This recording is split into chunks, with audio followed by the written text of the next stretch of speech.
तो मैं आपको डिफाइन करूँ फोर्स एनालिसिस, वो होता क्या है। जैसे कि किसी पिंड पर बहुत सारे बल को जोड़ने, ठीक है, और या उन्हें दिशाओं को तोड़ने में, उनकी जो दिशाएं हैं बलों की, उनको तोड़ने या विघटन करने की क्रिया को क्या कहते हैं, फोर्स एनालिसिस। ठीक है, जैसा कि यहाँ पर लिखा है, किसी वस्तु या पिंड पर, कोई पिंड है, उस पर लगने वाले बलों को, जो भी बल लग रहे हैं, सभी बल, एक दो तीन चार या पांच, ठीक है, को जोड़ने, ठीक है, उन सभी बलों को क्या करना है, जोड़ना, तथा उन्हें निश्चित दिशाओं में तोड़ने, ठीक है, या उन्हें क्या कह रहा है वो, निश्चित कोई सी भी दिशा में तोड़ने या विघटन करने की क्रिया को क्या कहते हैं, फोर्स एनालिसिस कहते हैं। ठीक, अब बात करते हैं बल का निकाय। ठीक है, system of forces. System of forces क्या होता है, सिस्टम ऑफ फोर्सेस ये होता है कि बलों के विभिन्न समूह को, ठीक है, जैसा कि आपका कोई एक पिंड है, ठीक, जैसे सपोज ये आपका कोई पिंड है, ठीक है, यहाँ पर जितने सारे जो बल लग रहे हैं, एक बल इधर लग रहा है, एक इधर, एक इधर और एक इधर, और एक यहाँ भीतर लग रहा है, ठीक है, इनका एक समूह होता है। ठीक है, बलों का विभिन्न समूह को क्या कहते हैं, एक पूरा एक ये क्या बन जाएगा, आपका सिस्टम बन जाएगा। इसे ही हम क्या कहते हैं, सिस्टम ऑफ फोर्सेस कहते हैं। ठीक, अब इसके प्रकारों की बात करते हैं, इसका जो क्लासिफिकेशंस करना है वो कैसे करना है। ठीक है, तो मैं बात करूं यहाँ के बल निकाय की फोर्स सिस्टम क्या होता है। ठीक है, ये क्या होते हैं, आपके दो प्रकार के होते हैं। एक होता है कॉप्लेनर फोर्सेस, जिसे हिंदी में हम बोलते हैं समतलीय बल निकाय। ओके, दूसरा है नॉन कॉप्लेनर फोर्सेस, ठीक है, असमतलीय बल निकाय। ठीक, ये परीक्षा में जरूर पूछे जाते हैं, समतलीय बल निकाय और असमतलीय बल निकाय को परिभाषित करो। ठीक है ना, ये परीक्षा में पूछे जाते हैं हर साल। अब देखो यहाँ पर देखो बहुत सारे इनके भी प्रकार हैं। ठीक, ये आपको दिख रहे हैं। सबसे पहले बात करते हैं समतल की। एक समतल होता है, एक असमतलीय, इनके दो प्रकार हो गए। ठीक है ना, अब समतलीय बल निकाय के ये प्रकार हैं। ये क्या है, कॉप्लेनर कॉन्कुरेंट फोर्स सिस्टम। ठीक है, समतलीय संगामी बल निकाय। ओके, ये हो गया। अब देखो ये सभी समतलीय के हैं, ये कॉप्लेनर, ये भी कॉप्लेनर, ये भी कॉप्लेनर। तो यहाँ बात करते हैं, दूसरा है, पहला हो गया नॉन ये कॉन्कुरेट, और दूसरा है नॉन कॉन्कुरेट। ठीक, तीसरा है पैरेलल फोर्सेस। ठीक, चौथा है कॉलिनियर। ठीक है, इसे हिंदी में बोलते हैं सररेखीय। अब इसी प्रकार से यहाँ पर भी क्या होगा, नॉन कॉप्लेनर फोर्स किसके भी प्रकार होंगे।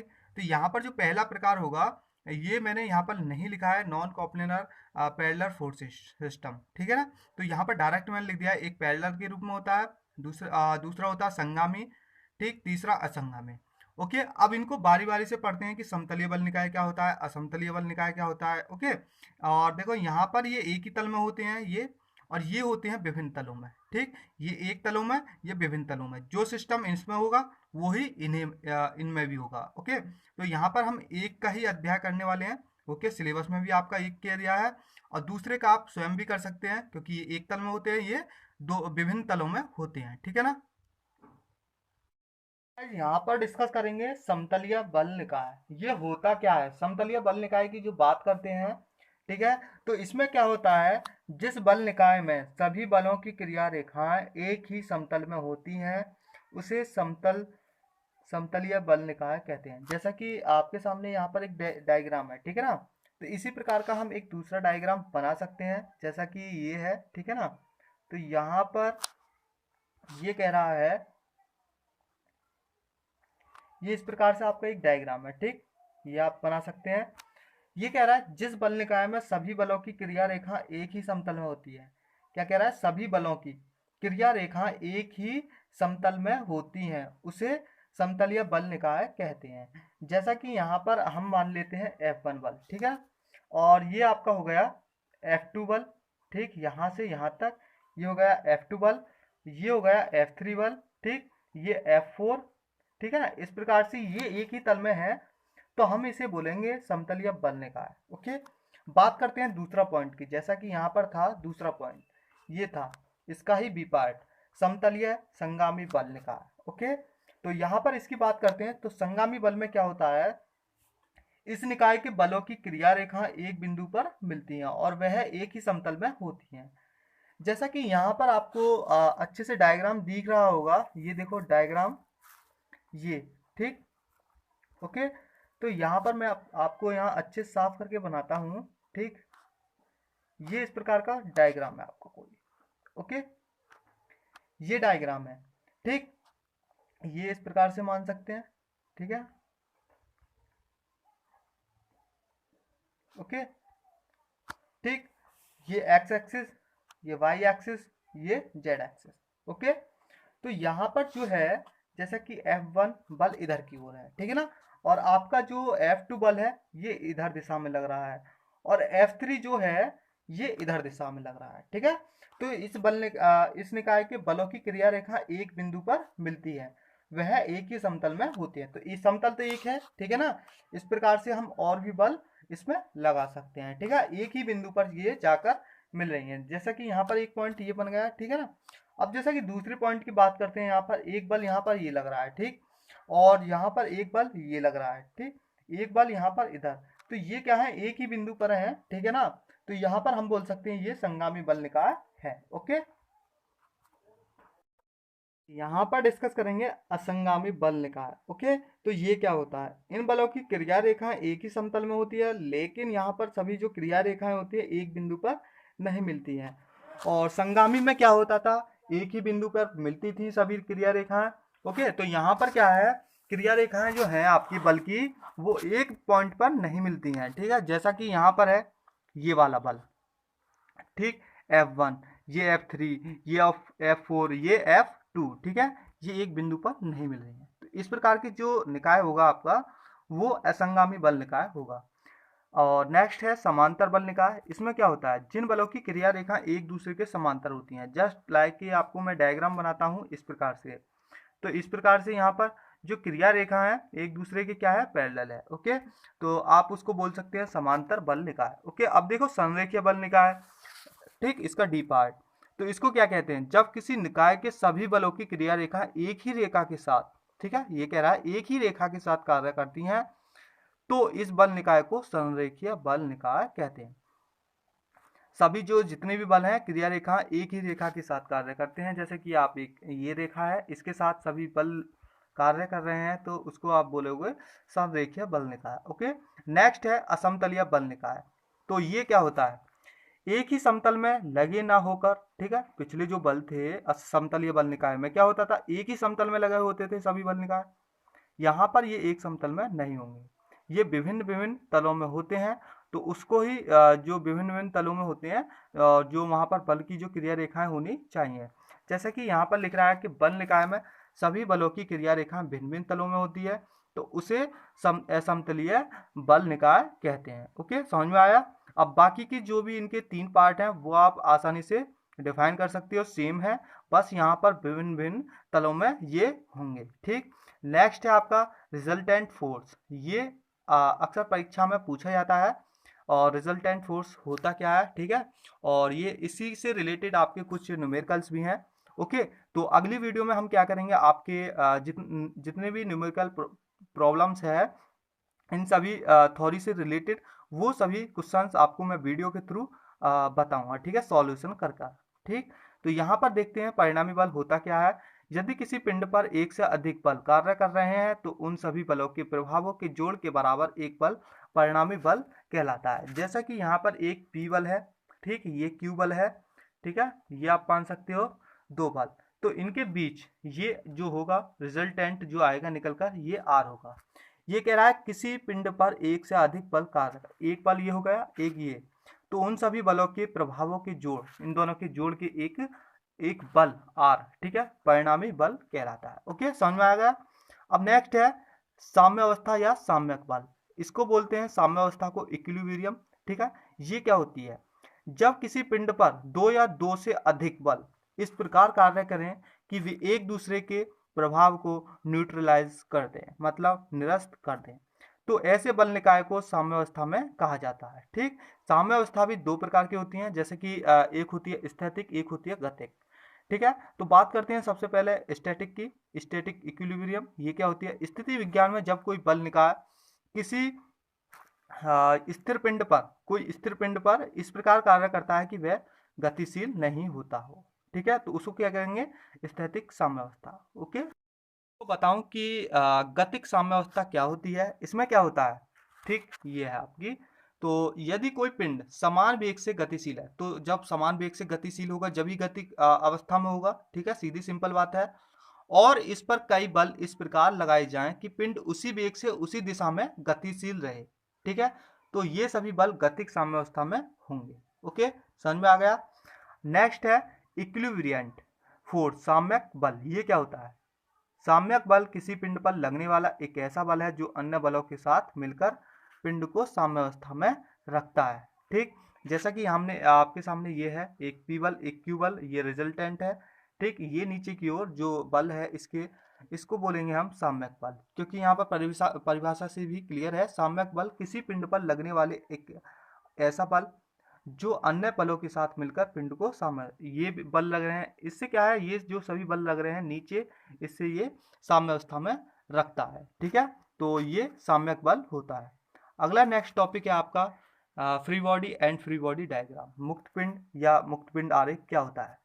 तो किसी पिंड, जैसे कि आप समझ सकते हैं वस्तु, ढांचा या मशीन, ओके, संतुलन संबंधी अध्ययन हेतु जो भी हम उसको इक्विलिब्रियम या बैलेंसिंग करने के संबंधी स्टडी करते हैं, उसके हेतु उस पिंड का अलग स्थान पर एक सरल आरेख बनाते हैं। जैसा कि आपके सामने एक डायग्राम है नीचे ये वाला, ठीक है, और हमने ये दूसरा डायग्राम इसी की हेल्प से बनाया है, तो इसको हम बोलेंगे फ्री बॉडी डायग्राम। ओके, तो अलग स्थान पर एक सरल आरेख बनाते हैं जिसमें उस पर क्रियाकारी सभी बलों को उनके रेस्पेक्टिव क्रिया बिंदुओं पर तीरों द्वारा प्रदर्शित किया जाता है। जैसे कि यहाँ पर आपको डायग्राम में ये एक बल लग रहा है, ये एक बल, तो फ्री बॉडी डायग्राम में क्या करेंगे, इस प्रकार से तीरों द्वारा प्रदर्शित कर देंगे। एक बल यहाँ पर लग रहा है, एक यहाँ। यदि बॉडी में एक बल यहाँ पर लग रहा होता तो एक बल हम ऐसे भी दर्शा सकते थे। तो इसको ही हम क्या बोलते हैं, फ्री बॉडी डायग्राम। इसमें एक विशेष बात है, मुक्त पिंड आरेख जो आरेख है उसमें क्रिया बलों के सभी साधन तथा प्रतिक्रिया बलों के आलम हटाकर उनके द्वारा लगाए गए बलों को ही मुक्त पिंड पर तीरों द्वारा प्रदर्शित करते हैं। ओके, मैं आपको बताना चाहूँगा ये वीडियो का लास्ट टॉपिक है और ये बहुत ज़्यादा महत्वपूर्ण है, क्योंकि ये हर साल से ही पूछा जाता है क्वेश्चन। एक साल नहीं पूछा जाए तो अगली साल पूछ सकता है, मतलब पूछा जाता है। ये क्वेश्चन बहुत ज़्यादा इंपॉर्टेंट है, मैं आपको बताना चाहूँगा। तो इसको अच्छे तरीके से समझना है, और इसी से ही रिलेटेड जो आज इसका एक फॉर्मूला निकलेगा आपका, समांतर जो चतुर्भुज का जो नियम है, इसका एक फॉर्मूले निकलेंगे। ठीक है, उसी की सहायता से आपसे जो इससे ही बेस्ड है वो आपके न्यूमेरिकल्स प्रॉब्लम है। ठीक है ना, वो भी हम अगली वीडियो में इससे रिलेटेड जितने भी आपकी प्रॉब्लम्स होंगी न्यूमेरिकल प्रॉब्लम, वो सॉल्व करेंगे नेक्स्ट वीडियो में। तो यहाँ पर ये समझना बहुत जरूरी है कि law of parallelogram of forces होता क्या है, ये नियम क्या होता है इसका। तो नियम पढ़ते हैं।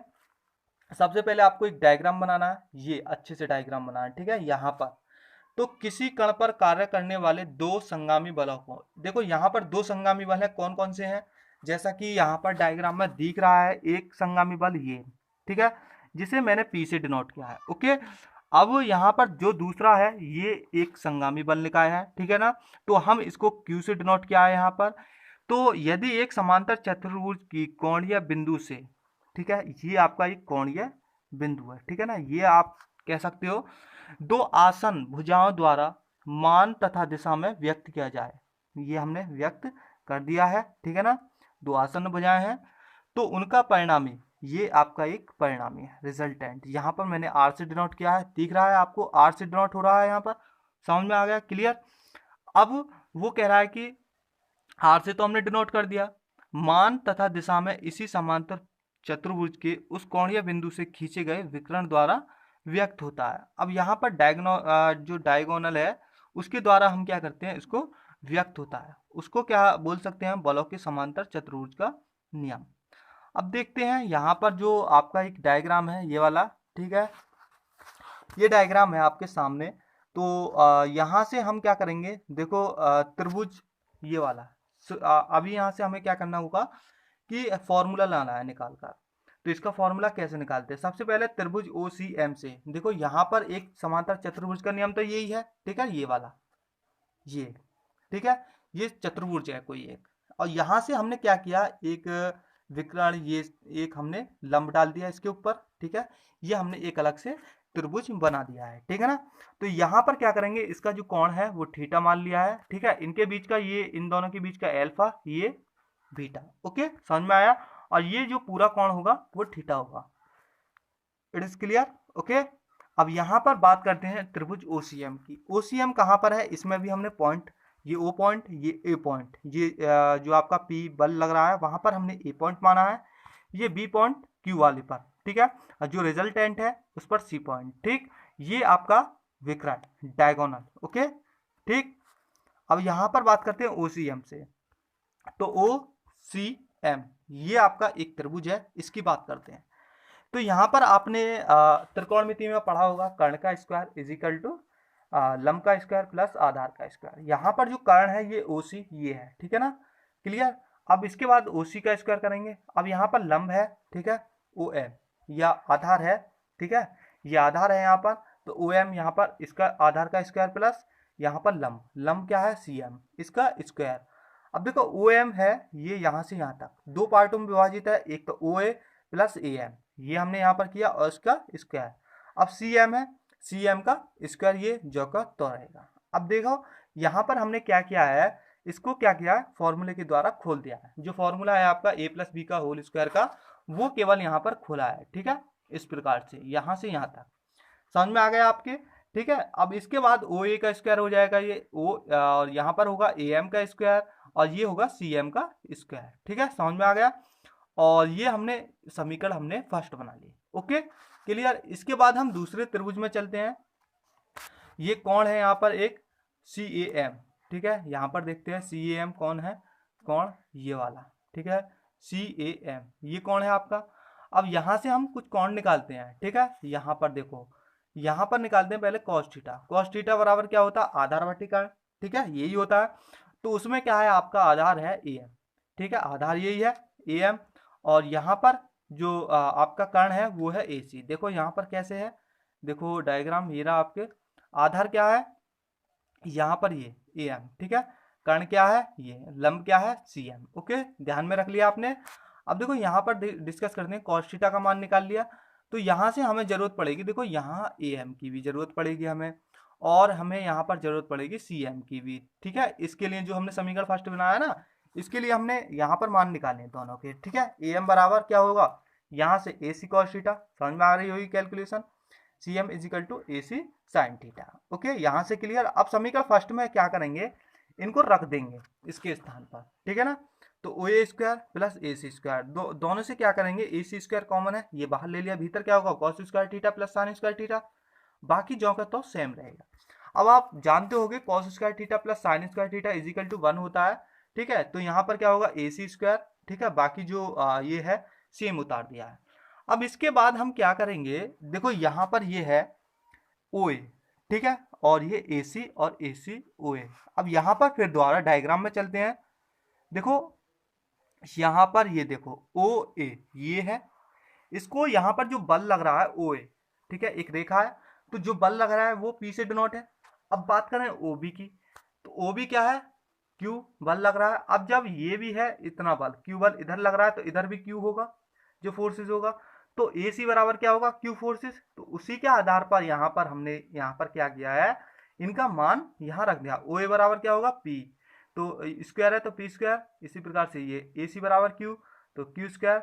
अब ओ ए बराबर पी और ए सी बराबर क्या है क्यू, और cos थीटा जो का तो रहेगा। ये आपका निकल कर आया है एक फॉर्मूला, इसी से रिलेटेड आपके न्यूमेरिकल्स हैं, ठीक है। अगली वीडियो में वो डिस्कस करेंगे, और इसकी जो यहाँ से कुछ और फॉर्मूले निकल कर आए हैं, जैसा कि डिस्कस करें त्रिभुज ओसीएम से, तो यहाँ से हम निकाले टेन एल्फा का मान, क्योंकि वहां पर कोण भी दिया था टेन एल्फा, ठीक है। यहाँ पर डायग्राम में आपने नोट किया होगा, डायग्राम देखो यहाँ पर ये नोट किया होगा आपने, ये वाला ओ सी एम एल्फा है। अब फिर इसी प्रकार से हम बीटा का भी कोण निकालेंगे, तो ये टेन एल्फा में कोण निकलते हैं, ठीक है।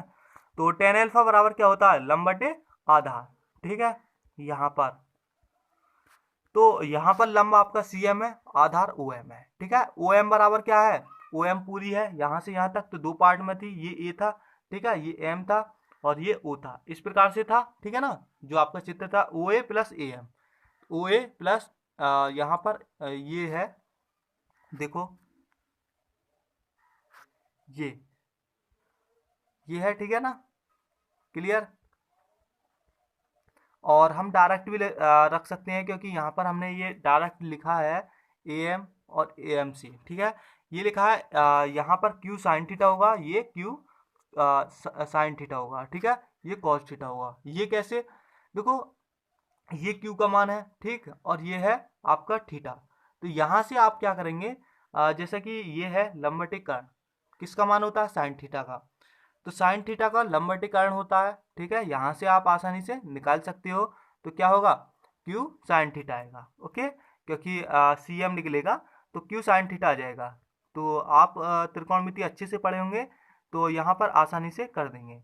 अब इसके बाद जब आपका ये आ गया है, तो ओ ए का जो मान है आपका पी है, ओ ए सी का जो मान है आपका क्या है, क्यू है, कॉस थीटा ज्यों का त्यों रहेगा, ठीक है ना, समझ में आ गया। अब उसके बाद देखो यहाँ पर डिस्कस करते हैं, ये कौन है, एक बी ओ सी, जिसका कौन है बीटा। तो उसी की सहायता से जब आप निकालोगे, ये आपका एक फॉर्मूला निकल आ जाएगा, ठीक है ना। तो ये दोनों फॉर्मूले आपको नोट करने हैं, और मैं आपको जब क्वेश्चन आएंगे किस प्रकार से आए हैं ये फॉर्मूले, इतना आपको क्योंकि आपके सिलेबस में ये पूछा नहीं जाता है पूरा ये डेरिवेशंस, ठीक है। तो यहाँ तक आपको क्लियर होना चाहिए ये डेरिवेशन, यहाँ तक, ठीक है, क्योंकि आपको यहाँ तक करके आओगे तो फुल मार्क्स आपको आसानी से मिल जाएंगे। इन दोनों के आपको फॉर्मूले भी लिख कर आना है केवल, ओके। सिद्धि नहीं भी कर आओगे तो कोई प्रॉब्लम्स नहीं होगी। अगली वीडियो में हम डिस्कस करेंगे इनसे ही रिलेटेड आपके कुछ जो मोस्ट इम्पोर्टेंट है, जो परीक्षा में पूछे जाते हैं अक्सर, वो सभी न्यूमेरिकल्स सॉल्व करेंगे, और अक्सर वो परीक्षा में पूछे भी गए हैं बोर्ड में, ठीक है ना। वो सभी हम अगली नेक्स्ट वीडियो में डिस्कस करेंगे। सो गाइज, आपको हमारी वीडियो अच्छी लगी हो प्लीज़ लाइक करें, एंड हमारी वीडियो को जितने भी पॉलिटेक्निक स्टूडेंट हैं जो मैकेनिक्स पढ़ते हैं उन तक हमारी वीडियो पहुंचाने की कोशिश करनी है, क्योंकि मैं आपको ज़्यादा फोकस करूंगा न्यूमेरिकल्स के ऊपर, क्योंकि आपने थ्योरी आपकी क्लियर होगी, फिर भी मैं थ्योरी बताने की कोशिश कर रहा हूँ, क्योंकि थ्योरी से ही आपकी कुछ जो थ्योरी से ही आपके क्या समझ में आएंगे, न्यूमेरिकल्स, ठीक है। कोई स्टूडेंट को थ्योरी क्लियर होगी, किसी की नहीं होगी, तो इसलिए मैं सभी के लिए बताता चल रहा हूँ थ्योरी भी, और जो ज़्यादातर मेरा फोकस रहेगा वो न्यूमेरिकल्स के ऊपर रहेगा, क्योंकि न्यूमेरिकल्स सभी बच्चों के क्लियर नहीं होंगे। और क्योंकि देखो कॉलेज किसी के चल नहीं रहे हैं, क्योंकि कोई कॉलेज में टीचर्स बताएं जो कि आपको न्यूमेरिकल्स, ठीक है, तो इसलिए मेरा जो फोकस रहेगा सबसे ज़्यादा न्यूमेरिकल्स पर रहेगा। एक एक न्यूमेरिकल्स मैं आपको बताऊंगा, एक जैसा कि यहाँ पर आपके सामने है law of parallelogram of forces, तो इसी से रिलेटेड मेरे जितने भी जो क्वेश्चंस रहेंगे सबसे पहले इसी से रिलेटेड होंगे, फिर अगला एक नियम है, फिर वो बताऊंगा, और उससे रिलेटेड जितने भी न्यूमेरिकल्स होंगे वो आपको सही से समझाऊंगा। जितने भी इस जिससे रिलेटेड आते रहेंगे एक एक अच्छे से क्वेश्चंस बताऊंगा, चाहे कितनी भी देर लगे, ठीक है ना। सो गाइस, इसीलिए मैं आपसे कह रहा हूँ जितने भी पॉलिटेक्निक के स्टूडेंट हैं जो मैकेनिक्स पढ़ते हैं, ठीक है, जिसका मैकेनिक सब्जेक्ट है, उस तक हमारी वीडियो पहुंचाने की आपको फुल कोशिश करनी है, ठीक है, और आपको शेयर करनी है, ठीक है। सो गाइस, मिलते हैं आपसे नेक्स्ट वीडियो में, थैंक यू।